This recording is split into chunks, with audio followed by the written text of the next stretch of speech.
um vendedor ambulante que veio para Brasília tentar a vida e não sabia ler e escrever. Meu pai não era alfabetizado.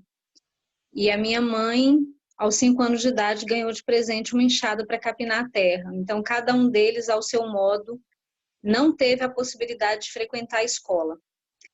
O fato deles não terem frequentado a escola e terem vivido os impactos de não ter acesso a determinadas oportunidades justamente por não ter escolaridade, fez com que eles tivessem uma narrativa muito forte sobre a escola.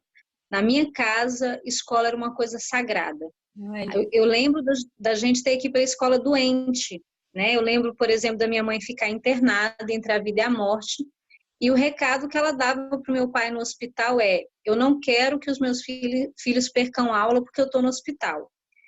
Então, toda essa forma deles lidarem com a escola como algo muito sagrado, que a gente tinha que valorizar muito, me fez ter uma paixão muito grande pela escola. E a questão é que eu, uma menina negra, né, imagina, se hoje a gente registra o racismo muito forte na nossa cultura, você imagina alguns anos atrás. Eu sofria muito racismo, xingamentos que reportavam o meu cabelo, a cor da minha pele, e como meu pai falava da escola como algo extraordinário, que me daria superpoderes, ele quase que na minha imaginação de criança, eu visualizava a escola como um portal mágico que eu atravessaria e a partir do qual tudo mudaria, né? E, na verdade, quando eu entro na escola, eu acabo descobrindo que a escola também é um espaço muito racista. A despeito do que eu imaginava, a escola não era só aquela lindeza, né, sobre a qual meu pai falava. Apesar de sofrer racismo na escola, eu decido permanecer porque eu entendo que, pela narrativa do meu pai, não haveria alternativa fora da escola. Não tinha possibilidade fora da escola. Então, mesmo com todos os desafios, com todas as dores, com todo o sofrimento, era ali que eu tinha que estar. Eu fico na escola, mas eu tomo uma decisão, eu digo para mim mesma, eu preciso estar aqui, mas essas agressões às quais eu sou submetida são muito difíceis de suportar. Então eu decido me tornar uma criança invisível. Eu tinha por volta de 7, 8 anos de idade.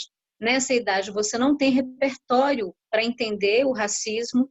Então a tendência de uma criança que sofre racismo é ela trazer para ela mesma a culpa. Ela acha que ela está sendo agredida porque ela fez alguma coisa errada. E era assim que eu raciocinava. Então, eu achava que alguma coisa que eu falei, alguma coisa que eu disse, podia estar contribuindo para aquelas agressões. Então, eu passei a ficar muda na escola, calada, sentava na última carteira, não fazia perguntas, fui me tornando uma criança cada vez mais introspectiva e mais triste, sempre muito amuada, na expectativa de um safanão, de um xingamento, até que, aos 8 anos de idade, depois de cursar a primeira série, e não saber ler e escrever, pelo menos era a sensação que eu não tinha aprendido, eu encontro uma professora negra, Creuza Pereira dos Santos Lima, que era uma professora que tinha uma fama de ser muito rígida, né? E aí, um belo dia, eu sentada na última carteira na sala de aula, ela me chama até a mesa dela, e eu imaginei as piores coisas, né? A primeira coisa que eu imaginei é que ela teria descoberto que eu não sabia ler e que ela me acolheu, me colocou no colo. Não foi qualquer colo, foi um colo muito especial, um colo de muito afeto, de muito amor, um colo que me ofereceu a possibilidade de ressignificar a percepção que eu tinha de mim mesma, um colo que me ofereceu a possibilidade de aprender e de me sentir parte da escola, mas um colo que também se apresentou para mim como uma outra possibilidade identitária.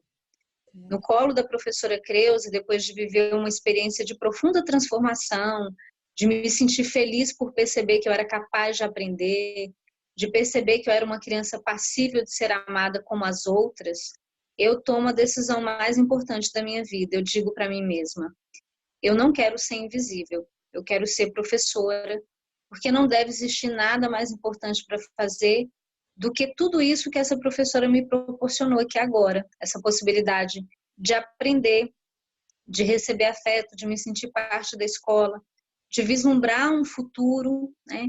E aí, aos 8 anos, né? Do alto dos meus 8 anos, eu decido ser Aos professora. 8 anos. Aos 8 anos. E é curioso que eu não esperei o futuro para ser professora. Eu comecei sendo professora dos meus irmãos. Eu tinha 3 irmãos mais novos em casa, não frequentavam a escola ainda, não estavam matriculados. Uma era 6 anos mais nova que eu, o outro era 2 anos mais novo e o outro 5 anos mais novo. E eu me tornei professora deles, formei a minha primeira turma e decidi que eles iam entrar na escola alfabetizado. E, de fato, os 3 entraram na escola, sabendo ler e escrever. Olha, você Mas alfabetizou seus irmãos. alfabetizei, exatamente. Fui a primeira professora dos 3 mais novos, porque lá em casa nós somos 6 ao todo. Na verdade, nós somos 8, 2 faleceram. E aí, a minha irmã mais velha, depois eu, tem uma terceira e tem os 3 pequenos. Então, as 3 mais velhas são bem próximas, assim, um intervalo pequeno. Aí tem os 3 mais novos, que foram os meus primeiros alunos, né? Foi o meu primeiro laboratório como professora. E aí eu me formei professora no ensino médio. À época a gente tinha as escolas normais, magistério, né, que formavam as estudantes em nível médio. E eu cursei o magistério, terminei com 17 anos, aos 18 eu fiz o meu primeiro concurso, aos 19 eu já estava em sala de aula atuando como professora. Atuei por volta de 10 anos nas séries iniciais e mais tarde fui trabalhar com os adolescentes. E depois de tentar várias vezes, né, me conectar com os alunos, trabalhar os conteúdos, eu enfrento um período de adoecimento. Olha, Eu saio da sala de aula, vou até a sala da diretora e digo para ela, não sei o que está acontecendo, mas eu preciso sair daqui agora. O ambiente da estada 10 meses da escola e a depressão, eu descobri no apoio médico que eu fui buscar, estava associada ao meu trabalho. Porque quando eu decidi ser professora, eu tinha uma intencionalidade clara, assim, eu queria ser agente de mudança. Eu não queria ser professora simplesmente para ser servidora pública, simplesmente para ter um salário, simplesmente para ter um emprego. Eu queria ser agente de mudança, eu queria replicar, né, reverberar aquela experiência que eu tinha vivido com a professora Creuza. Então, quando eu me vejo na escola onde 11 anos antes eu havia sido professora, na minha mesmo comunidade, é, com os meus jovens, né, os jovens, eu falo os meus jovens porque a nossa juventude, da nossa quebrada, né, e eu vejo esses jovens virando as costas para a escola, eu sou tomada por uma sensação de fracasso, de impotência, de perda de sentido, de me perguntar, mas o que eu estou fazendo aqui, né? Se eu estou aqui para dar aula e fazer com que eles aprendam e eles não estão aprendendo, qual é o sentido da minha permanência nesse espaço? E aí, depois de ficar um longo tempo afastada, perder muito peso, precisar receber acompanhamento médico, psiquiátrico, psicoterapêutico, eu percebi que eu tinha 2 caminhos. Ou eu desistia da profissão, ou eu me ressignificava. E aí eu fiz a segunda opção de me ressignificar, e para isso eu fui estudar. E fui estudar motivada por essa grande questão. Por que que os jovens viram as costas para a escola?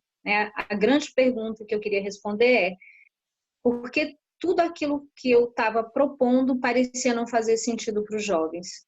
E aí eu fiz vários cursos de extensão, várias especializações pela Universidade de Brasília, viva a universidade pública, que foi decisiva na minha formação como professora. E a resposta que eu encontro é que o jovem vira as costas para a escola, porque muitas vezes, antes disso, a escola já virou as costas para ele, de várias formas, né? Então, eu percebi, por exemplo, que ainda prevalece dentro da escola práticas relacionadas a cópias do quadro, cópias do livro, repetição. Ainda prevalecem práticas onde o professor fala e o aluno só ouve,